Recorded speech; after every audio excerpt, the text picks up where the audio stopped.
Good morning, everybody, and welcome to our third day here at the Nordic Pavilion on COP27.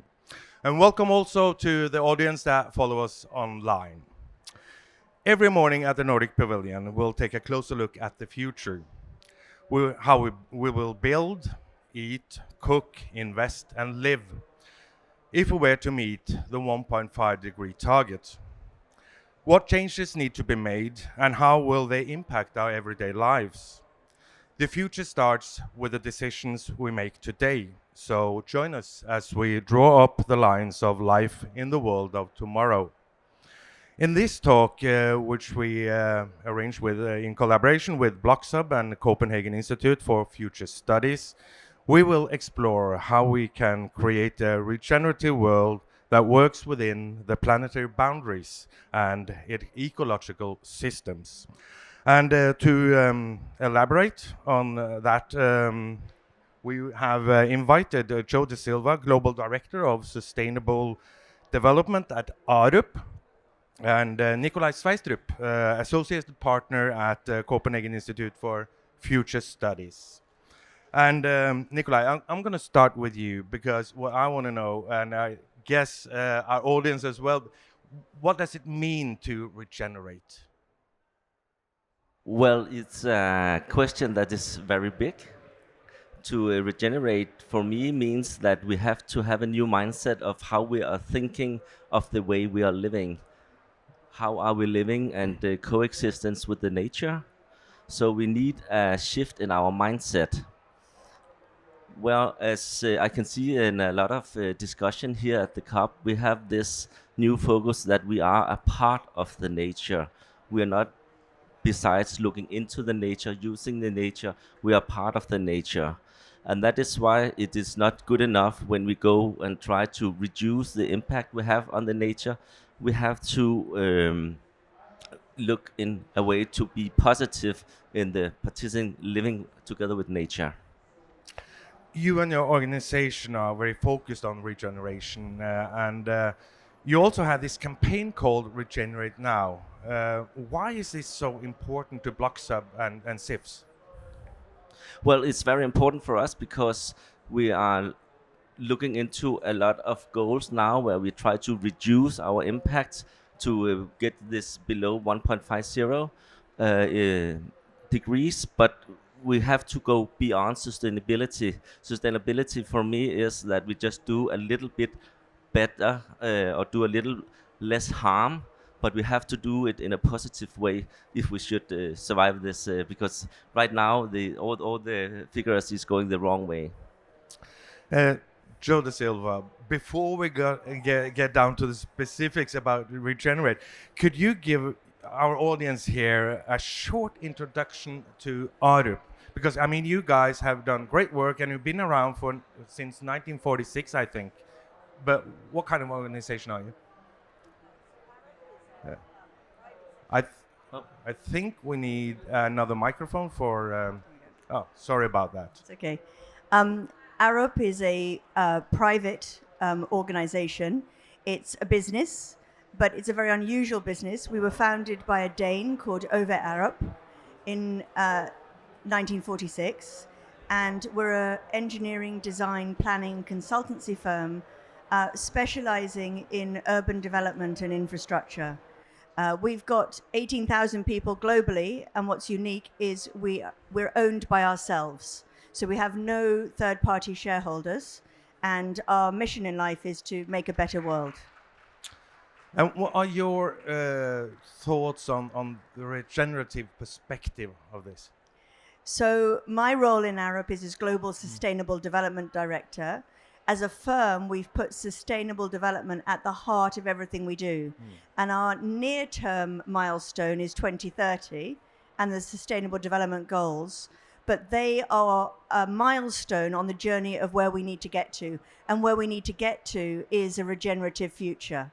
And that's why a few years ago, we published Future Scenarios 2050, which looked at where we need to get to by 2050. One future was regenerative, but it relies on us tackling climate change and addressing the Sustainable Development Goals. So the next few years really matter.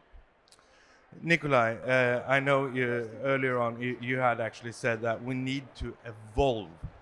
What do you mean by this? Well, when I said this, and I said it several times, it's because I think this change we're looking into is not just getting back to how it was in from 100 years ago, before we started to use all this oil and gas and so on, but we have now a good quality of life using all these different things, but to get into the next level, we have to evolve, just like humankind, as we always have done for the last millions of years. So we have to think of how should we live together with the nature, and we don't do that today. So that's why I say we have to evolve like human beings.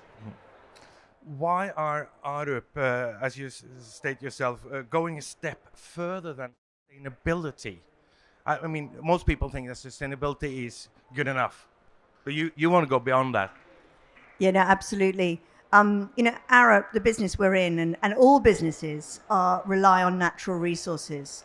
And the shift that we've got to make, the mindset shift, is from being extractive to being regenerative. And so everything we're doing in between, like tackling climate change, restoring nature, shifting to a circular economy, those are the stepping stones that get us from the world we live in now, which is extractive, to one that is regenerative. Our future depends on it, our firm's future depends on it.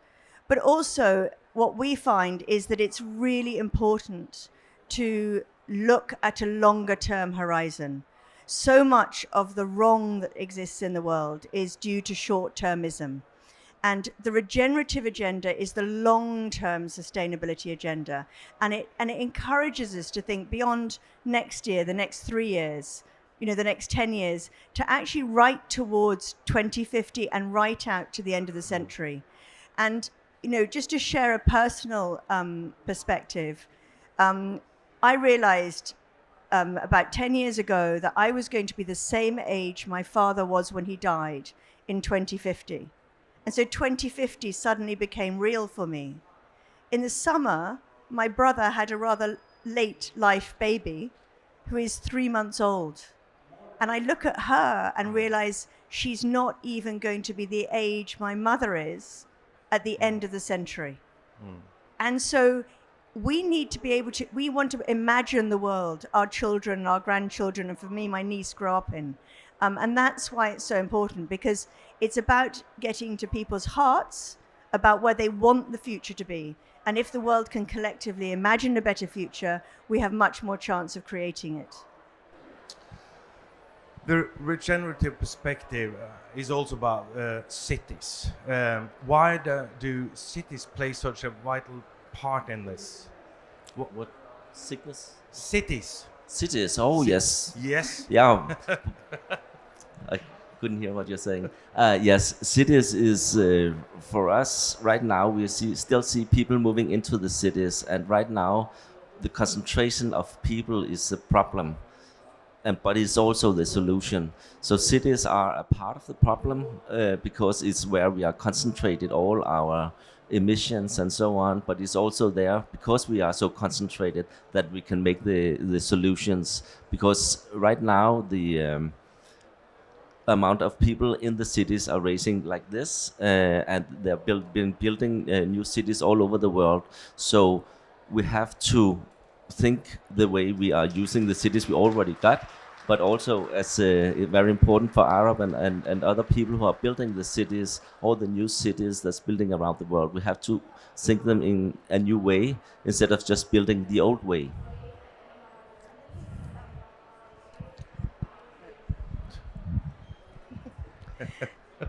It's keep playing tricks with us.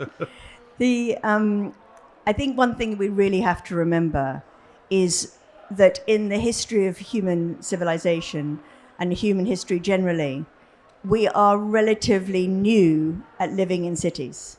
So we're practicing and we've got a lot wrong. And part of what we've got wrong is we've set up urban development with a divide between nature. Just keep talking. Between nature, this divide and disconnect between nature and what we call the built environment. And so we actually have to change that completely and just think about urban environments where we start with nature, we start with the blue and the green infrastructure, what's there, and we conceive cities thinking about the hydrology, the topography, the geology, and build from that, rather than doing what we've done for decades now, which is displace nature and just concrete over it. And it's this complete rethink about what an urban environment means. But we also have to acknowledge the fact that it's not surprising we've got some things wrong, because it's actually only in the last few hundred years that urban living has become the norm. And we're more than half the world's population living in cities now, and by 2050 it's predicted to be 70%. So we have to get cities right, but we can't think about cities in isolation either. We need to remember that cities depend on food supplies that come from the countryside, and there are flows between the countryside and cities. And so again, it's breaking down boundaries and thinking about systems. Yeah, that was also what I was thinking of, because what is a city? A city, of course, is where we live and where we build and we have our daily lives and go to work. But it's also all the supplies in and out. That's why I'm often talk about this systemic change, because we have to think in another way. Right now we have a global food system, but if we're gonna live more close to nature, we're gonna go not back but forward to a new system where we can use the hinterland for more food, but we should also get the energy from the roofs of the city houses and so on. So we have to think in another way of getting all the stuff more local. So the good old word of localhood and being local, and we're also talking about more local cities, 15-minute cities and so on, where we're not using that much. So we should get the food from the local, we should live local. Yesterday was a lot talking about we not have to travel so much in the future. All this new way of thinking, new way of living. It's not meaning that we have a bad quality of life.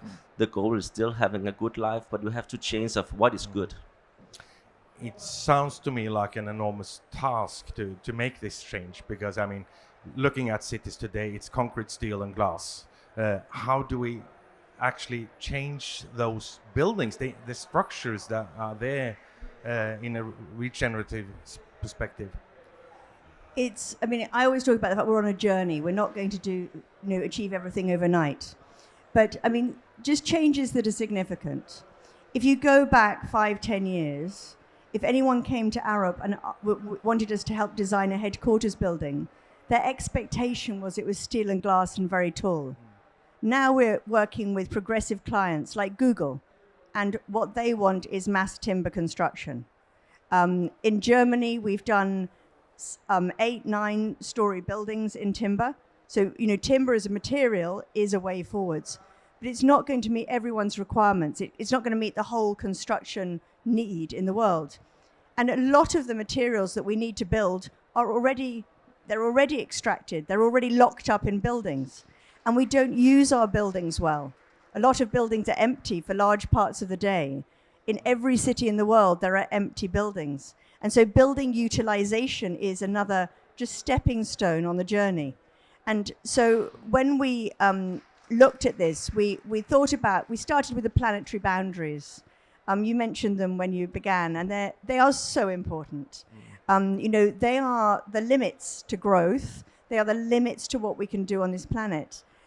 They're very difficult to understand, and it took us a lot of research and a lot of conversations with Johan Rockström to actually downscale them and make them accessible.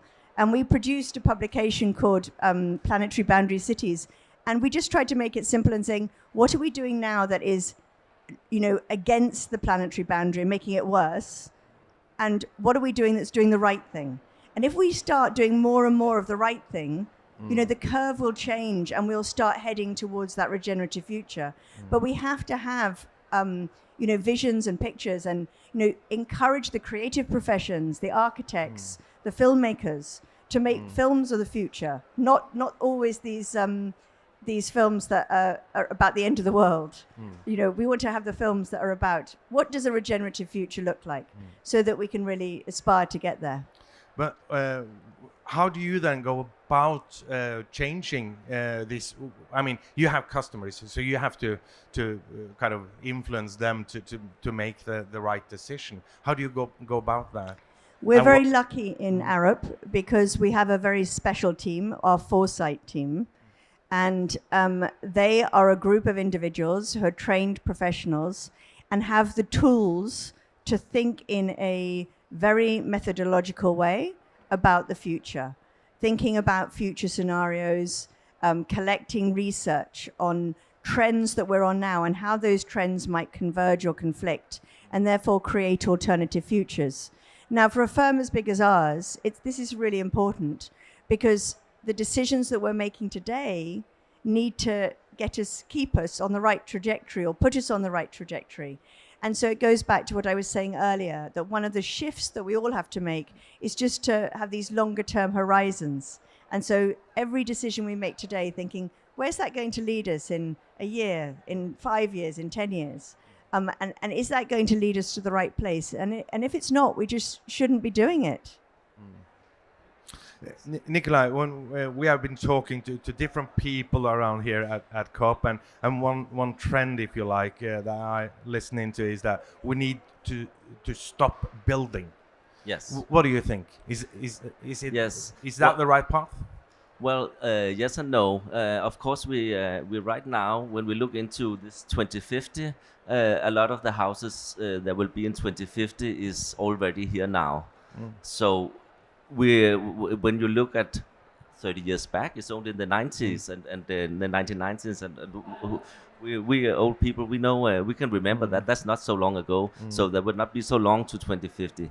But we have to think about what is needed to be built. Right now, the one who decide what is going to be built is mostly into it for a quick fix of money to earn some money. But we have to make more governance and look into what is the needed buildings. So yes, we can say stop for buildings. We can do this urban mining, think okay, what is the resources we can have already used in the cities. But of course, there's part of the world where we cannot say stop, and that's where we should use this bio-based materials like wood and so on.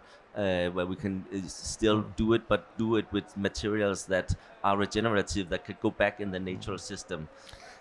I mean, stop building seems to be, if not top of mind, so at least in the private sector's mind as well as the experts. I don't hear the same talk among the politicians. How do we convince the politicians? I mean, in Copenhagen, they are now building this huge island, handmade, if you like, outside the city center. And it's a 70-year long project. It doesn't seem that Copenhagen in this perspective is on the right path, and it's a political decision. So the progress in Copenhagen is of course very political, and the island that you are talking about is a very good example, because the idea of the island was to protect Copenhagen from the sea rise, and instead of just building a wall in the sea, we said, okay, we can build a new part of the city. We have done that always in Copenhagen. Half of Copenhagen mostly is a part of the local sea. So we have just building out. There's a very, very big discussion in Copenhagen if this is the right way to do it now. A lot of people are very angry of this because they don't want it. The people don't want to have this new taking more of the nature into the city. They say, okay, why can't we do something in the city we already got? You know, we're living in very big apartments. We have in this structure for the last 20, 30 years have been to take all the small units to make them larger. We could do the same, just making them smaller, and then have a small room to live in, and then a smaller room to live in, and then still don't have to use more of the nature. So that's a very, very big issue for us. I think we have to think more too about why we build. So I mentioned that circularity, adopting circular economy principles is a stepping stone to a regenerative future. Earlier this year, we published an open source toolkit called the Circular Buildings Toolkit. And it's built on 5 principles. And the first one is don't build. And people say to me, but your organization has created this toolkit and you're saying don't build.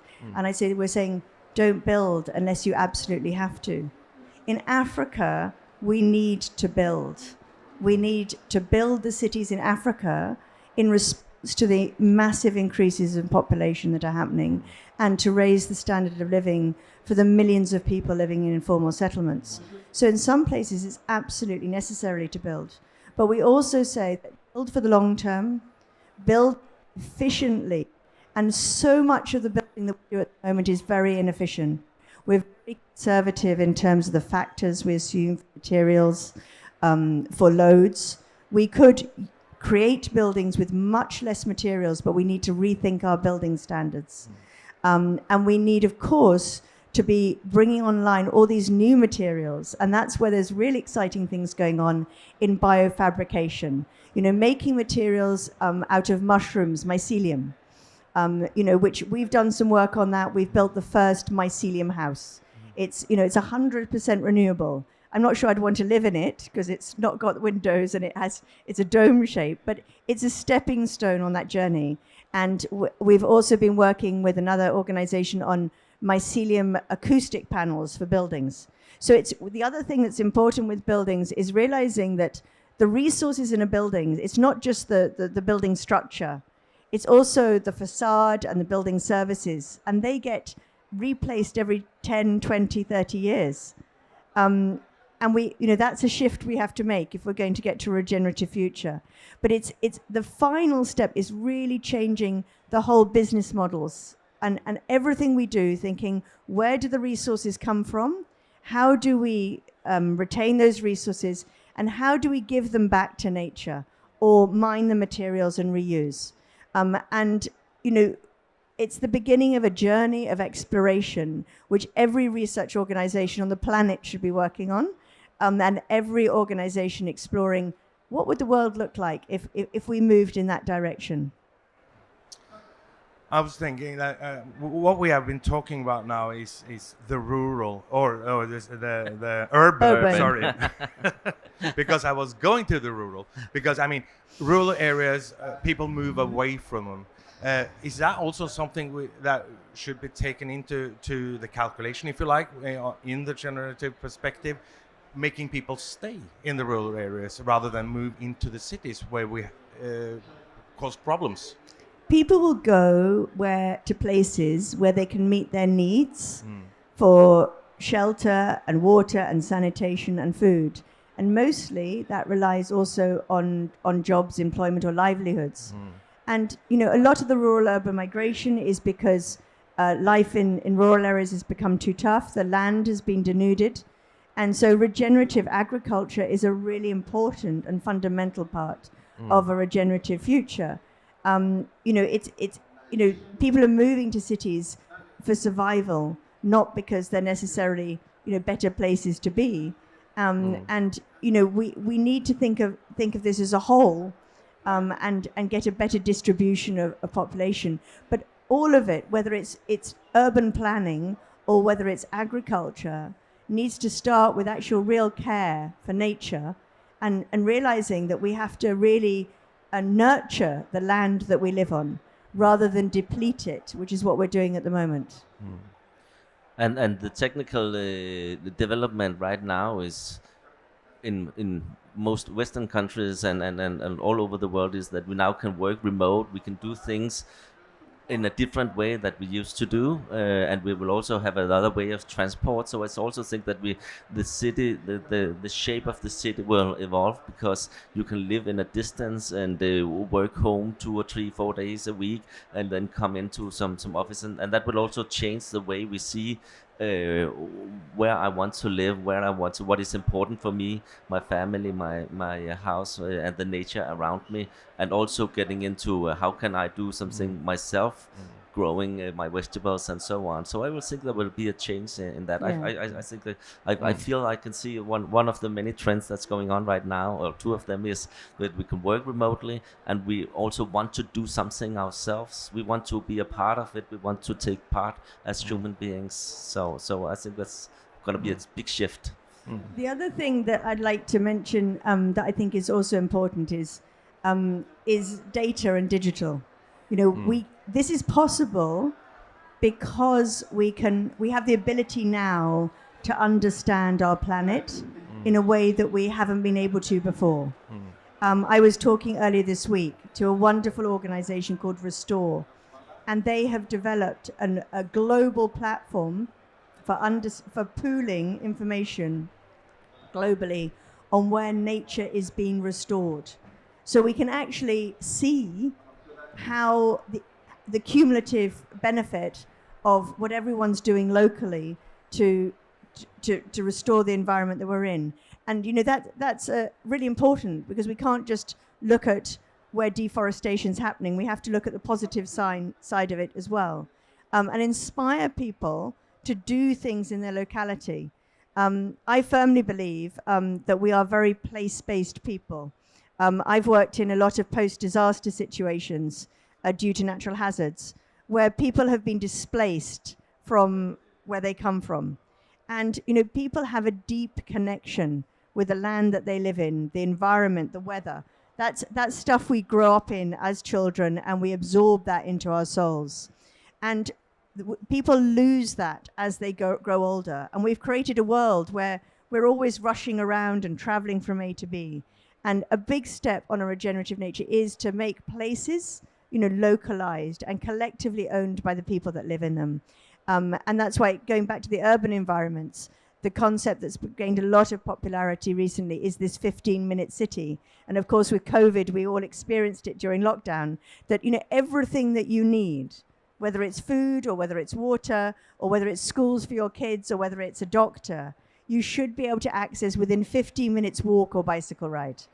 And then we know our cities, our environments as, you know, as intimately as people know their villages, and therefore we care for them much more. Thank you.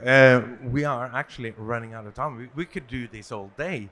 Oh, but yes. we're here at the Nordic Pavilion. We have a focus on what the Nordics would look like in 2050. If we shift to the regenerative thinking and practice, short answer from both of you. Well, how do the Nordics and Europe look like in 2050, in your opinion? Joe? Well, I hope that by 2050, we will be, when we imagine a city in our mind, it's not grey, it's green, and it's blue, and it's inclusive of other species, so that there are birds and animals living in the city alongside ourselves as people. We don't make that separation. And that people do have this very strong sense of place and community, because a regenerative future isn't just about nature. It's also about regenerating communities and overcoming this fragmentation of communities, lack of social cohesion that is so prevalent all around the world. Nikolai, your turn. Yeah, well, I think we agree a lot here, so that's nice. But we will see a city that's a part of the nature, where we have this room for coexistence with nature, and nature as animals and the greenery and so on, but also having this connection to the hinterland that also have to be more close to the visions about a better biodiversity. Then we will see a lot of changes in the systems, the way we are reusing things. The water and so on would be a reused resource instead of just getting new water. People will think a lot.